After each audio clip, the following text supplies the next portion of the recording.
«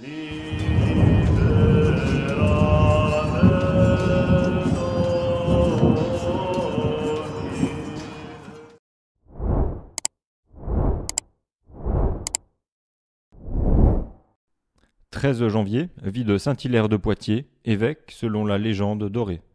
Étymologie. Hilaire vient d'hilarité parce qu'il servit Dieu avec un cœur plein de joie. Ou bien, Hilaire vient de Altus, haut, élevé, et Arès, vertu, parce qu'il fut élevé en science et en vertu durant sa vie. Hilaire viendrait encore de Hilé, qui veut dire matière primordiale, qui fut obscure, et en effet dans ses œuvres il y a grande obscurité et profondeur. Vie de Saint-Hilaire, évêque de Poitiers. Hilaire, évêque de Poitiers, originaire du pays d'Aquitaine, brilla, comme Lucifer, entre les astres. Tout d'abord, il fut marié et eut une fille, mais il menait la vie d'un moine sous des habits laïques. Il était avancé en âge et en science quand il fut élu évêque. Or, comme le bienheureux Hilaire préservait non seulement sa ville, mais toute la France contre les hérétiques, à la suggestion de 2 évêques qui s'étaient laissés gâter par l'hérésie, il fut relégué en exil avec saint Eusèbe, évêque de Versailles, par l'empereur fauteur des hérétiques. Enfin, comme l'arianisme jetait partout des racines et que liberté avait été donnée par l'empereur aux évêques de se réunir et de discuter sur les vérités de la foi, Saint-Hilaire étant venu, à la requête des susdits évêques qui ne pouvaient supporter son éloquence, il fut forcé de revenir à Poitiers. Or, ayant abordé à l'île de Gallinari, l'Isolota d'Arbenga, petite île de la mer de Gênes, ayant donc abordé sur cette île qui était pleine de serpents, dès en y descendant, il mit par son regard ces reptiles en fuite. Il planta un pieu au milieu de l'île et ils ne purent le franchir, comme si cette partie de l'île eût été une mer et non la terre. À Poitiers, par ses prières, il rendit la vie à un enfant mort sans baptême. En effet, il resta prosterné sur la poussière jusqu'à l'instant où l'un et l'autre se levèrent, le vieillard de sa prière et l'enfant des bras de la mort. Appia, sa fille voulant se marier, Hilaire son père l'instruisit et l'affermit dans le dessein de sauvegarder sa virginité.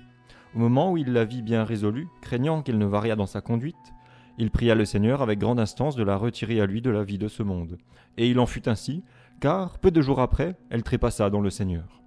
Il l'ensevelit de ses propres mains. En voyant cela, la mère d'Appia pria l'évêque de lui obtenir ce qu'il avait obtenu pour sa fille. Il le fit encore, car par sa prière, il l'envoya par avance dans le royaume du ciel. En ce temps-là, le pape Léon, corrompu par la perfidie des hérétiques, convoqua un concile de tous les évêques, moins Saint-Hilaire, qui y vint pourtant. Le pape l'ayant su, ordonna que, à son arrivée, personne ne se lèverait ni ne lui ferait place. Quand il fut entré, le pape lui dit « Vous êtes Hilaire, Gaulois ?»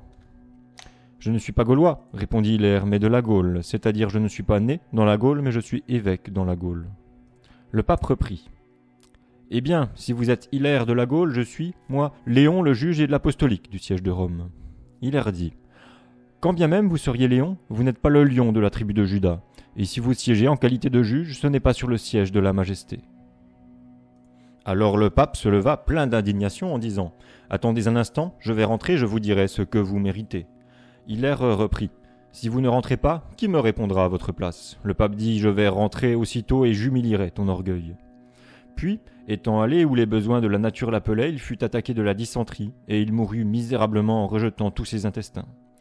Pendant ce temps, Hilaire, voyant que personne ne se levait pour lui faire place, s'assit avec calme et patience par terre en disant les mots du psautier.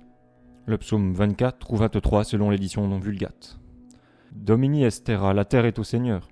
Et, tout aussitôt, par la permission de Dieu, la terre sur laquelle il était assis s'exauça jusqu'à ce qu'il eût été aussi haut placé que les autres évêques. Quand on l'eut connu, la mort misérable du pape, Hilaire se leva et confirma tous les évêques dans la foi catholique, et il les renvoya pleins de fermeté en leur pays. Mais ce miracle touchant la mort du pape Léon est douteux, car l'histoire ecclésiastique et l'histoire tripartite n'en font pas mention. D'ailleurs, la chronique ne place pas un pape de ce nom à cette époque. De plus, saint Jérôme dit que la Sainte Église romaine est toujours restée immaculée et restera toujours sans être souillée par un hérétique. On pourrait cependant dire qu'il y a eu alors un pape de ce nom, mais qu'il n'a pas été canoniquement élu et qu'il était tyranniquement intrus. Ou même que c'était le pape Libère, fauteur de l'hérétique Constantin, qu'on aurait appelé Léon. Enfin, après avoir fait une multitude de miracles, saint Hilaire, se sentant affaibli et connaissant que sa mort était prochaine, appela auprès de lui le prêtre Léonce qu'il chérissait tendrement. Et vers le déclin du jour, il le pria de sortir en lui recommandant, s'il entendait quelque chose, de l'en instruire. Celui-ci obéit et revint annoncer qu'il avait entendu des cris tumultueux dans la ville. Comme Léonce veillait en attendant son dernier soupir, à minuit, Hilaire lui commanda encore de sortir et de lui rapporter ce qu'il entendrait. Ayant dit qu'il n'avait rien entendu, tout à coup une clarté extraordinaire, telle que le prêtre ne la pouvait supporter, éclata auprès d'Hilaire, et comme elle s'affaiblissait insensiblement, le saint rendit l'esprit au Seigneur.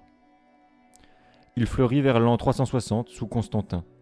La fête de ce saint tombe à l'octave de l'Épiphanie. Voyons maintenant un dernier miracle obtenu par l'intercession de saint Hilaire.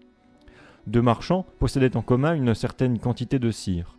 L'un d'eux avait offert sa part à l'autel de saint Hilaire, l'autre ne voulant pas offrir la sienne.